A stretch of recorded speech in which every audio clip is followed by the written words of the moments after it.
welcome to my channel. Jangan lupa subscribe ya.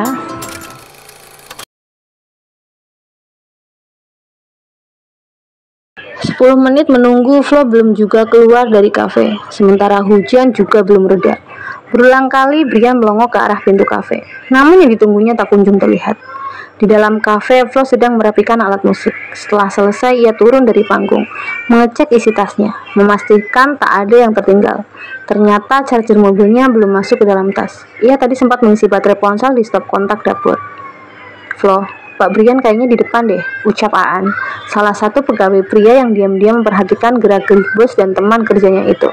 Namun ia memilih untuk diam dan tidak ikut campur. Oh, ada yang tertinggal mungkin. Bukan untuk menjemput kamu. Flo menyipitkan mata, kemudian menggeleng. Ia cabut charger ponsel lalu digulungnya dan segera memasukkan kembali ke dalam tas. Tak berselang lama, telepon kafe berdering. Tumben sekali, Aan mengangkatnya. Halo? An, Flo masih di dalam. Tidak salah lagi, itu suara Brian. Masih, Pak. Tolong katakan padanya, saya tunggu di luar. Baik, Pak. Panggilan terputus. Aan meletakkan kembali gagang telepon ke tempatnya. Tuh kan, aku bilang apa? Udah sana pulang, Flo. Pak Brian sudah menunggu. Baiklah, aku pulang dulu ya. Aan mengangguk. Jangan pikirkan apa yang saya ucapkan. Suatu saat, kamu pasti akan tahu sesuatu. Flo mengangguk. Makasih, Aan. Sama-sama. Flo keluar dari kafe. Melihat sosok yang ditunggunya keluar, Brian langsung menepikan mobil agar Flo tidak terkena air hujan. Kamu, aku suruh keluar dari tadi juga, gerutu Brian saat Flo sudah berada di dalam mobil. Maaf, Pak. Tidak biasanya Bapak menggunakan aku, biasanya saya. Jadi saya pikir Bapak salah sambung. Berapa umur kamu? 32 tahun, Pak. Kita seumuran. Aku minta mulai sekarang jangan panggil aku Bapak lagi. Pakai aku saja, nggak perlu saya. Aku ingin lebih santai saja ketika ngobrol. Mengerti? Flo mengangguk. Baiklah, kalau itu yang kamu inginkan. Wanita itu memilih untuk memperhatikan keluar jendela, layaknya menghitung jumlah air hujan yang turun. Walaupun kenyataannya mana ada orang bisa menghitung jumlah tetesan air hujan. Mobil berhenti ketika lampu lalu lintas berwarna merah. Tiba-tiba saja Brian menggenggam tangan Flo yang berada di pangkuan wanita itu. Ibu dari Dava dan Vivi itu menatap sang bos yang juga sedang menatapnya. I'm falling in love with you. Seketika Flo langsung melepaskan tangannya.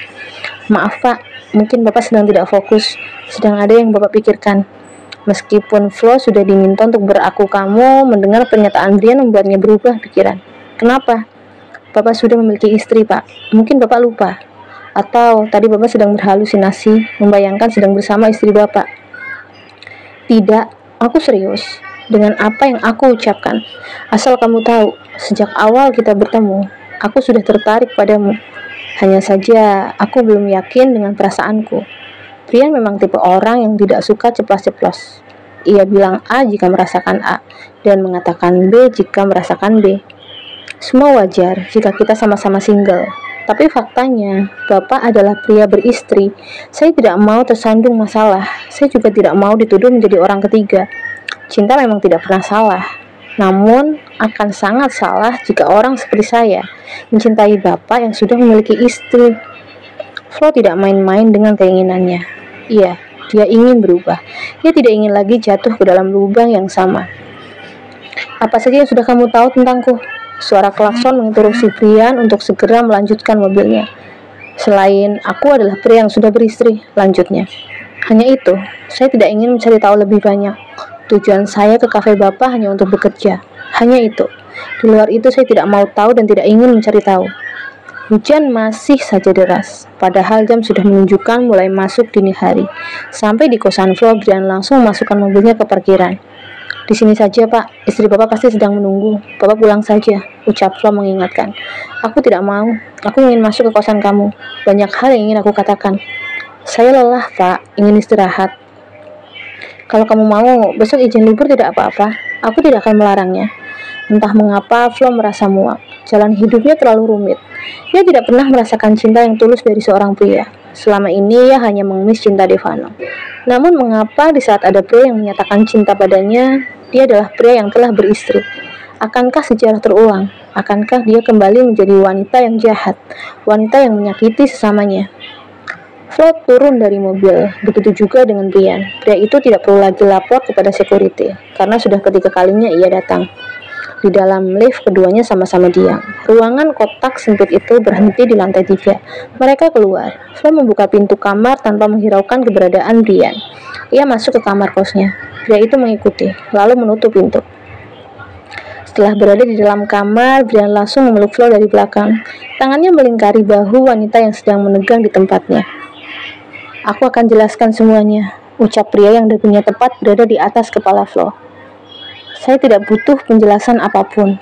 Entah ada masalah apa dalam rumah tangga kalian, tolong jangan libatkan saya. Saya sudah cukup lelah. Saya ingin hidup tenang. Flo menahan air matanya agar tidak jatuh. Di saat seperti ini, ia teringat akan Dalva dan Vivi. Ia tidak mau kelak ketika mereka dewasa, kedua bocah itu mengenal ibunya sebagai wanita yang tidak baik. Aku menikah dengannya karena dijodohkan. 2 tahun lalu, kami menikah atas permintaan orang tua kami. Aku tidak pernah mencintainya. Menyentuhnya pun tidak pernah. Saya tidak ingin tahu. Tapi aku ingin kamu tahu. Demi Tuhan, Flo, aku jatuh cinta padamu. Susah payah saya meninggalkan semuanya. Meninggalkan masa lalu saya, anak-anak saya. Karena saya ingin menjadi wanita baik-baik. Kenapa setelah saya susah payah sampai di titik ini, Bapak merecokinya? Saya hanya ingin bekerja di tempat Bapak demi menyambung hidup, itu saja. Kenapa Bapak membuat semuanya menjadi rumit? Flo berkata lirih. Dari nada bicaranya terdengar ia sudah sangat lelah. Brian membalikkan badan Flo untuk menghadapnya. Apa hidupmu sesulit itu? Flo melepaskan diri dari Brian. Tadinya tangan pria itu ada di kedua pundak Flo. Ia berjalan menuju dapur, kemudian membuka salah satu laci dan mengambil plastik obat yang dikonsumsinya. Lalu duduk di sofa. Brian pun duduk di sebelah penyanyinya itu. Bapak tahu ini apa? Brian mengangguk. Obat. Obat apa? Pria berusia 30 tahun itu menggeleng. Aku tidak tahu. Selama hidup saya sakit jiwa. Emosi saya tidak terkontrol. Selalu memaksakan kehendak sampai akhirnya saya merusak kebahagiaan orang lain. Dulu saya tidak tahu dan tidak sadar. Setelah semua yang terjadi, akhirnya saya memutuskan untuk berkonsultasi. Begitu tahu tentang hal itu, saya masih mencoba bertahan dengan mereka. Namun nyatanya tidak bisa mengubah apapun. Karena itulah saya pergi. Menghindar. Kamu mau meninggalkan suami dan anak kamu? Flo menggeleng. Saya bukan wanita bersuami. Saya telah bercerai dengannya. Kehidupan kami dulu sangat rumit. Maaf, saya tidak ingin menceritakannya. Brian meraih tangan Flo, menggenggamnya. Aku berjanji akan menjadi suami yang baik buat kamu. Aku akan segera menceraikan istriku, lalu menikah denganmu. Saya sudah nyaman seperti ini. Sudah nyaman hidup sendiri. Setidaknya pikiran saya jauh lebih sehat. Tidak lagi harus berharap pada manusia yang ujungnya akan berakhir dengan kekecewaan.